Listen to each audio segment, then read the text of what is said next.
Hello guys! Hello Virgo! Welcome dito sa aking channel. Kapalaran 888. Welcome.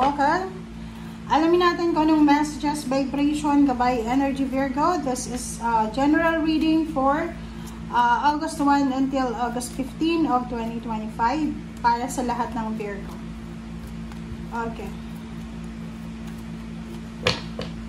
Virgo, bad health.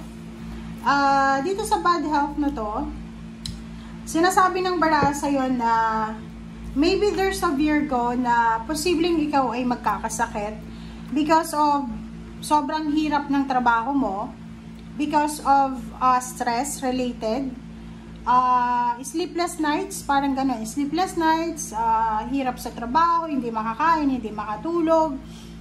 Sinasabi ng baraha na pwedeng magkaroon ka ng sakit like lagnat, ubo, sipon, or posibleng ma-confine ka sa isang clinic or kano pa man, or sa clinic ng opisina mo or pinagtatrabahuan mo. So, magdahan-dahan ka ngayong August 1 hanggang 15 Virgo kasi hindi maganda yung nakikita natin dito eh. Sobrang sipag, sobrang, anong tawag dyan? Sobrang sipag, sobrang trabaho na pwedeng maging cause ng health mo. Mag-deteriorate yung health mo. So, dahan-dahan lang. Okay?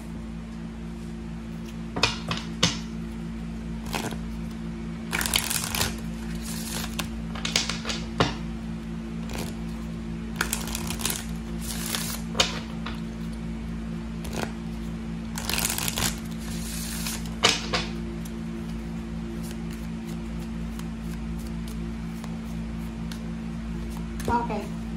DNA, karma, and lake. Okay, DNA and karma and lake. Sinasabi ng baraha sa'yo na ngayong first 2 weeks of August, Virgo, posibleng may karma ka na mararanasan. This is DNA, so hereditary siya. So, maybe huwag kayong magalit ha. I'm just reading it. Okay? Binabasa ko lang, Virgo. Huwag kayong magalit ha. Maybe yun. Like, sa pamilya, kung may mga sakit kayo, like yung mga hereditary, like high blood,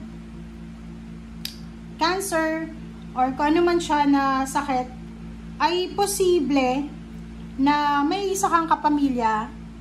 Like maybe, sorry kasi matanda na siya. So, maybe this is your grandparents or parents, parang ganon, na posibleng magkaroon sila nun. Okay? But, nandito yung stillness. Sinasabi ng baraha sa'yo dito na kailangan mong kumalma. Wag masyadong may stress sa kung ano man to na balita na matatanggap mo related sa yung pamilya, sa yung dugo, sa yung kadugo. Okay?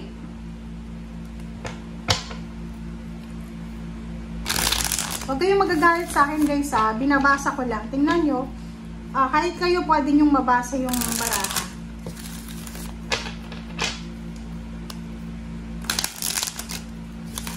Like for example, dito dalawang snake siya, diba? Dalawang snake na parang nag-aaway-away. So like for example, kung mayroon kang nagawang hindi maganda sa ibang tao, pwedeng bumalik yan sa'yo. Or kung ikaw yung ginawa ng hindi maganda, pwedeng bumalik sa kanila. Ganun ang karma. So, kung ano yung tinanim, yun yung aanihin. Like dito din, diba? So, kung masyado kang pagod na pagod, sobrang sipag, hindi ka kumakain, talagang magde-deteriorate yung health mo. Temperance. Ace of Wands. Death card.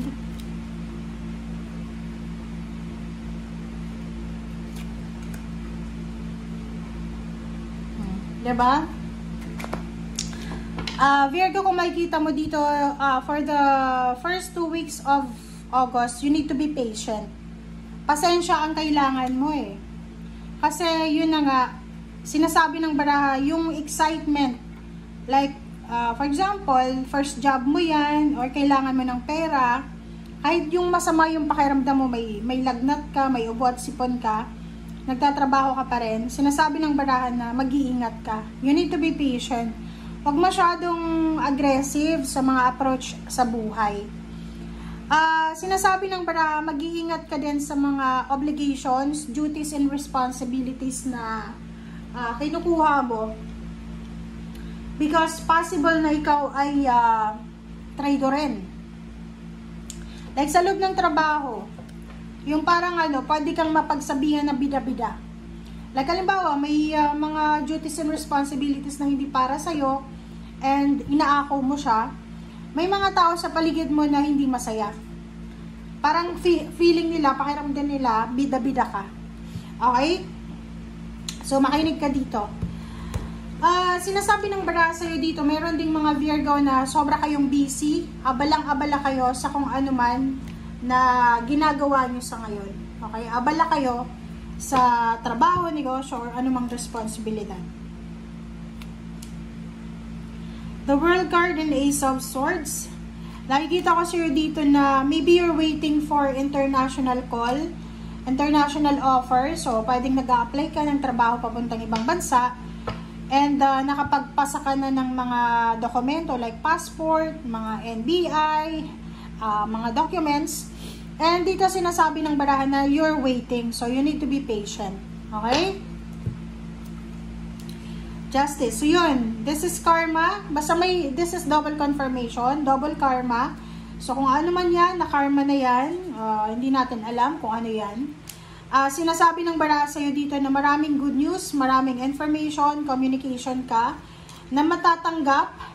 And yun nga, be patient. Don't be aggressive sa mga reply, respond, para hindi ka magsisi sa bandang huli.